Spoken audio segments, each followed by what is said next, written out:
Greetings, ladies and gentlemen, and welcome to this latest edition of Tales from Outer Space. And as always, I hope that you enjoy. Story number 1. Let me tell you about hate. Written by Hell's Kitchen Sink. What's that? He tapped on the datapad. This Galactic Almanac contains a brief on every species in the galaxy, background details, ratings on their sociability, intelligence, technology, kinesthesis, and aggression. What does it say about humans? That's a good question. I opened up the pad to the appropriate entry. Recently space-traveling Sophont, bipedal, endoskeleton, furred apoid from Sol 3. Vestigial pack herd with tendency towards scavenging. Brief. Well, you're not that unusual, and you don't have much galactic history, let's see. Sociability 6, intelligence 4. Look, it's not that unusual, especially amongst carbon-based life forms. The tests are kind of biased anyway. Technology 2, no particular outliers. Kinesthetics, a 7. That's top 10% in the galaxy, you know. Aggression 3, Is that an asterisk? I've never seen that before. I tapped on the asterisk. In case of extreme ideological conflict. 9. At least it's not a 10. The scale is logarithmic on these. The horrifying, extinguishing things that refuse to share their name were rated at an 8 until the galactic community exterminated them for the complete inability to tolerate other sapient life. A 10 would be a hypothetical Matryoshka brain whose every logical circuit was dedicated to the vehement hatred of the universe and everything within it. Well, I guess we shouldn't discuss politics at dinner, just in case, he said brightly.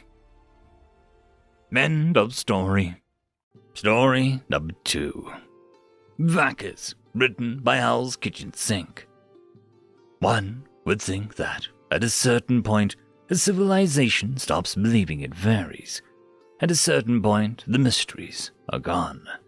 We know why those mushrooms grow in rings like that. We understand what animals make those shrieks in the darkness.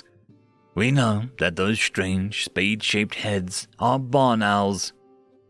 What else is there to discover? But there's always another mystery, and always another strange sound in the dark. The first 3 faster-than-light attempts didn't go well. Ships would disappear into the black and never come back. Over short distance into system, there was no problem. But anything past the Kuiper belt, and they might as well have thrown themselves into a black hole. No transponder pings, no communications. At a certain point, we gave up, but there is only so long that people can be kept in place. The 4th ship was a prototype colony ship, designed for long hauls, journeys of years or even decades. To augment the internal scrubbers, the engineers got clever.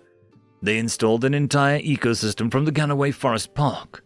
There was only a small crew of extremely hardline Scottish separatists aboard the Nicola Sturgeon, and it set course for a yellow sun about 20 light-years away. Everyone besides the crew didn't expect much of anything. So when their ship returned, about 5 years later, refitted, reformed, and bringing the news of a successful trip, it was with great deal of smug "I told you so" from the captain. The trip itself had been peaceful. There had been higher than usual reports of strange noises, odd occurrences, and food being consumed from the stores, but no catastrophic destruction of the ship and all aboard it. The only phenomena that defied explanation were the horseshoes. Occasionally, titanium objects on the ship would be found bent into a horseshoe shape, with no sign of who had done it on the ship's cameras. The mystery had been solved when one of the cooks had caught the rat in the pantry. Half a dozen crew members teamed up to corner the being, only to discover the diminutive creature was, in fact, a humanoid, approximately 6 inches tall. This may have ended in disaster, save for one member of the crew being a particular fan of old Gaelic mythology.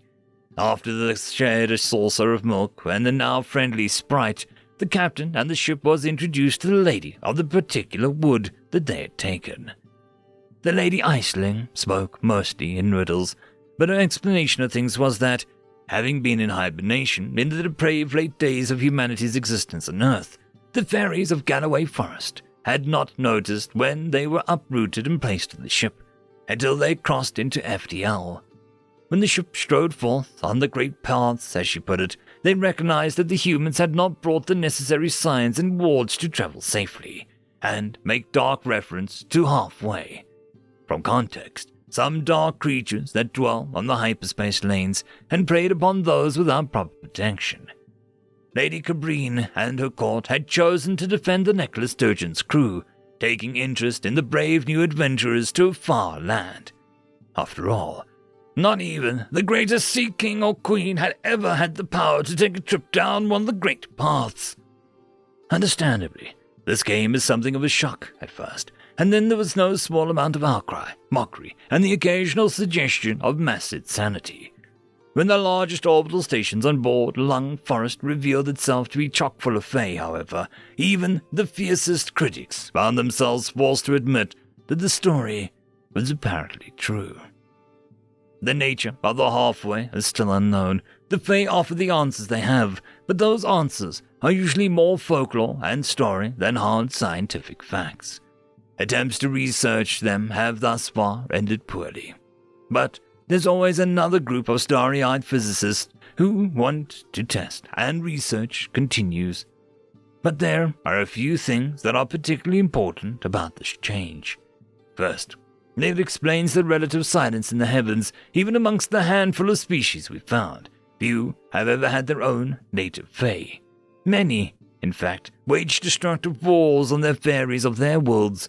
A handful managed to expand through the great paths with their own technological advances. Without Fae to protect them, their expansion is piecemeal and often stymied. Humanity's capacity to ferry sapient life through the darkness between the stars is of great advantage, despite our relative and shrinking technological inferiority. Second, there is some evidence to suggest that the galaxy was not always thus. The Fae certainly have memories of times when people traveled between the stars more freely. They are, after all, immortal. Some of the oldest and most powerful claim that there was a time when the great paths were possible to all, but that some disaster shut them tight and locked away both the Fae and the earthbound mortal species that fill the galaxy. And third, there is a simple fact of life. Every ship now has its Vakkers, the adventurous Fae who are eager to travel across the stars. They can be mischievous or serious, helpful or malignant, but they preserve the ship and the greater crew, first and foremost. It is said that they prefer not to be acknowledged, save for the dish of milk and a few choice pieces of fresh baked bread. They are merciless with scallywags and lazy maintenance, for they know that everyone's lives depend on the ship, and they are some who enjoy traveling with the lonely and misanthropic, providing a personal companionship. The only constant to Fae is that they are strange. The only certainty that they enjoy new experiences.